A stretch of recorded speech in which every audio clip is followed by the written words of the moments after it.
अशोकनगर में अनुसूचित जाति कांग्रेस ने खोला मोर्चा, कलेक्टर को सौंपा 11 सूत्रीय मांगों का ज्ञापन। अशोकनगर जिले के अनुसूचित जाति, जनजाति और वंचित वर्गों के अधिकारों को लेकर अनुसूचित जाति कांग्रेस ने प्रशासन के खिलाफ हुंकार भरी है। शुक्रवार को कार्यकर्ताओं ने लामबंद होकर कलेक्ट्रेट का घेराव किया और जिला कलेक्टर के नाम एक विस्तृत ज्ञापन सौंपा। इस ज्ञापन में प्रशासनिक लापरवाही, जातिगत भेदभाव और भ्रष्टाचार जैसे गंभीर आरोप लगाते हुए 11 प्रमुख मांगों के निराकरण की मांग की गई है। महाविद्यालय के नामकरण और अतिक्रमण का मुद्दा गरमाया।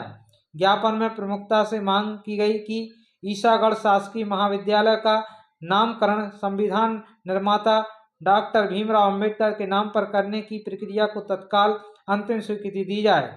साथ ही ईसागढ़ में आनंदपुर ट्रस्ट द्वारा अनुसूचित जाति, जनजाति और सरकारी भूमि पर किए गए कथित अवैध कब्जे और बाउंड्री वाल की ढहाने की मांग की गई है।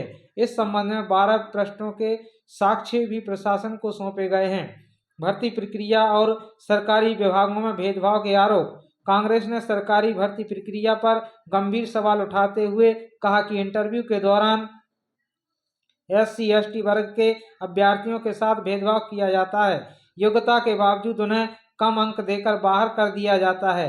इसके अलावा सरकारी विभागों में कार्यरत दलित अधिकारियों और कर्मचारियों को मानसिक रूप से प्रताड़ित करने, उनके वेतन रोकने, झूठी शिकायतों के आधार पर निलंबन कराने जैसी गंभीर आरोप भी लगाए गए हैं। प्रमुख मांगें जिन पर टिकी हैं नजरें। शहीद का सम्मान, वीर सपूत शहीद सब इंस्पेक्टर राजकुमार जाटव की प्रतिमा स्थापित की जाए। अंबेडकर भवन, जिले के सभी अंबेडकर भवनों को दलित समाज के आयोजन के लिए पूर्णतः निःशुल्क किया जाए। पट्टों पर कब्जा, स्वीकृत पट्टों का तत्काल अमल कर लाभार्थियों को भूमि पर कब्जा दिलाया जाए। भ्रष्टाचार पर रोक, आदिम जाति कल्याण विभाग में व्याप्त अनियमितता और जिला संयोगिता के कार्यकाल की उच्च स्तरीय जांच हो। कानून सुरक्षा, थानों में FIR दर्ज करने में होने वाली परेशानी और SC ST एक्ट की राहत राशि में देरी को तत्काल समाप्त किया जाए।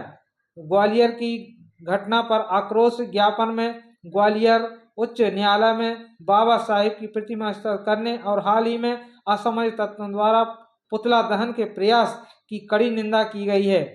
कार्यकर्ताओं ने चेतावनी दी है कि यदि दोषियों पर कड़ी कार्रवाई नहीं हुई और जिले की मांगों को समय सीमा में पूरा नहीं किया गया तो संगठन उग्र आंदोलन के लिए बाध्य होगा।